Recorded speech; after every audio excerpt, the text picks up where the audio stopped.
ધોરણ 10 વિષય ગુજરાતી ગાલા assignment book, જેમાં પેપર નંબર 2 પાના નંબર 138 પર એનો વિભાગ સી છે. મિત્રો, આજે આપણે પ્રશ્નપત્ર 2ના વિભાગ સીનું સોલ્યુશન કરીશું. દોસ્તો, ગુજરાતીની અંદર વિભાગ સી વ્યાકરણ વિભાગ રહેશે, જેમાં 33થી લઈને 40 સુધીના પ્રશ્નો વૈકલ્પિક પ્રશ્ન રહેશે, જેમાં કાઉન્સ આપેલા હશે, આપણે યોગ્ય જવાબ પસંદ કરવાનો રહેશે. પ્રશ્ન નંબર 33, નીચેના શબ્દોની સાચી જોડણી શોધીને લખો. તો પહેલામાં આવશે સુરક્ષિત, બીજું કાર્ડિયોગ્રામ. પ્રશ્ન નંબર 34, વિરોધ વત્તા આભાસ શબ્દની સાચી સંધિ જોડો. તો થશે વિરોધાભાસ. પ્રશ્ન નંબર 35, પ્રેમ શૌર્ય શબ્દનો સમાસ ઓળખાવો. પ્રેમ અને શૌર્ય, અને આવ્યું બંનેની વેલ્યુ સરખી એટલે દ્વંદ્વ સમાસ. પ્રશ્ન નંબર 36, નીચે આપેલ બંને શબ્દોના જોડણી ભેદે થતો અર્થભેદ જણાવો. તો ખાદ એટલે કે ખોટ, અને ખાદ્ય, ખાદ્ય એટલે થશે અનાજ. પ્રશ્ન નંબર 37, મનેખ જેવા મનેખને કપરો કાળ આવ્યો છે. વાક્યમાંના અલંકારનો પ્રકાર જણાવો. જવાબ આવશે અનન્વય અલંકાર. પ્રશ્ન નંબર 38, ઓળખાણ શબ્દમાં કયો પ્રત્યય રહેલો છે તે જણાવો. ઓળખ મુખ્ય શબ્દ છે, આણ પ્રત્યય છે એટલે પર પ્રત્યય. પ્રશ્ન નંબર 39, જેમાં 2 પૂછેલા હશે, બંનેનો અડધો અડધો માર્ક્સ. નીચેના શબ્દોના સમાનાર્થી શબ્દ શોધીને લખો. નિંદા એટલે વગોવણી, બુરાઈ, અને મયંક ચંદ્ર, મયંક શશી, ચંદામામા. અને પ્રશ્ન નંબર 40, બાજરો સંજ્ઞાનો આપેલા વિકલ્પોમાંથી સાચો પ્રકાર શોધીને લખો. જેના અંદર બાજરો છે એ દ્રવ્યવાચક સંજ્ઞા થશે. આગળ વધીએ. હવે 41થી લઈને 52 સુધીના પ્રશ્ન એ માંગ્યા પ્રમાણે ઉત્તર લખો છે, અને સમજી વિચારીને આપણે એનો આન્સર લખવાનો રહેશે. ઠીક છે. હવે વધીએ આપણે આગળ. પ્રશ્ન નંબર 34, નીચેના રૂઢિપ્રયોગનો અર્થ જણાવો.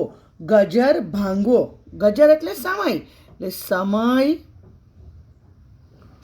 પૂરો થવો. આગળ પ્રશ્ન નંબર 42, નીચે આપેલ કહેવતનો અર્થ લખો. દેખવું નહીં ને દાજવું હે નહીં, એટલે જોવું પણ નહીં અને એની ચિંતા પણ ન કરવી.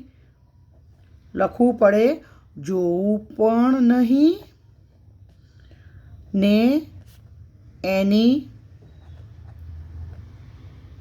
ચિંતા પણ ન કરવી.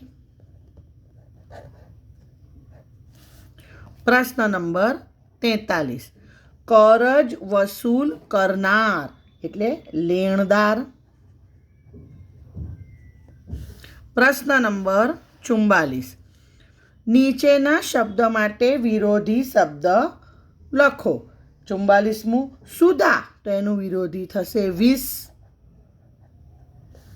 પ્રશ્ન નંબર 45, નીચેના વાક્યને કર્મણીમાં ફેરવો. કૃષ્ણ ભગવાનને માથે નાગે છાયા કરી. તો કૃષ્ણ ભગવાનને માથે નાગથી છાયા કરાઈ. કૃષ્ણ ભગવાનને માથે નાગથી છાયા કરાઈ. નીચે 46મો પ્રશ્ન, નીચેના તળપદા શબ્દનું શિષ્ટ રૂપ લખો. અહુર વેળા એટલે ક સમય. પ્રશ્ન નંબર 47. નીચેના વાક્યમાંથી વિશેષણ શોધી તેનો પ્રકાર જણાવો.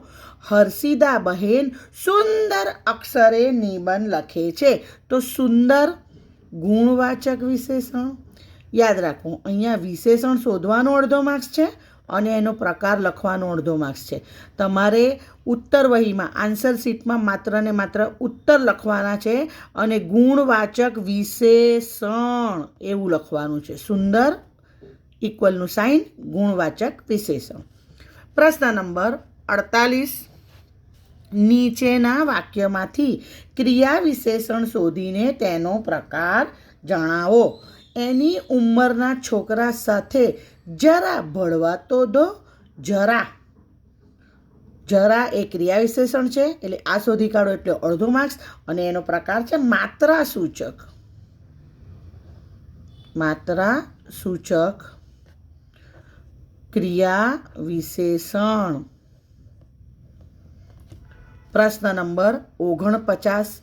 અસ્તિત્વ શબ્દના ધ્વનિ ઘટકો એટલે કે સ્વર અને વ્યંજન છૂટા પાડો. હવે અહીંયા જો આ આપણે બોલીએ છીએ અસ્તિત્વ પણ લખાય છે અસિતત્વ, તો છૂટું પણ આ જ રીતે પડે કે અ જે સ્વર હોય એને છેડવાના નહીં. અ પછી આવશે સ, અસ ને અ. આ અસ થયું. પછી ત, ઈ, ત વત્તા વ વત્તા અ. અસૈતત્વ. સમજ પડો? અસ્તિત્વ. આ જરાક ટ્વિસ્ટ કરેલું લાગે, ભૂલ થવાની શક્યતા છે, તો આને ધ્યાનપૂર્વક કરવું. પ્રશ્ન નંબર 50. નીચેના વાક્યનું પ્રેરક વાક્યમાં રૂપાંતર કરો. સંજય સેનિટોરિયમમાં બુકિંગ કરાવશે. કોણ? સંજય. તો સંજય સેનિટોરિયમમાં બુકિંગ કરાવડાવશે. સંજય સેનેટોરિયમમાં બુકિંગ કરાવડાવશે. પ્રશ્ન નંબર 51. ઇન્દ્રપ્રસ્થજનો આજે વિચાર કરતા હતા. એક બાબતને માટે શંકાશો ધરતા હતા. આ પંક્તિનો છંદ ઓળખાવાનો છે. તો આ અનુષ્ટુપ છંદનું ઉદાહરણ છે. કયા છંદનું? અનુષ્ટુપ. અને નીચેની પંક્તિનો છંદ ઓળખાવી તેનું ગણ બંધારણ લખો. તો છે માનવ જીવનની ઘટમાળ એવી, દુઃખ પ્રધાન સુખ અલ્પ થકી ભરેલી. આ છે પૃથ્વી છંદનું ઉદાહરણ છે. બરાબર? પૃથ્વી છંદનું ઉદાહરણ છે. એમાં અક્ષર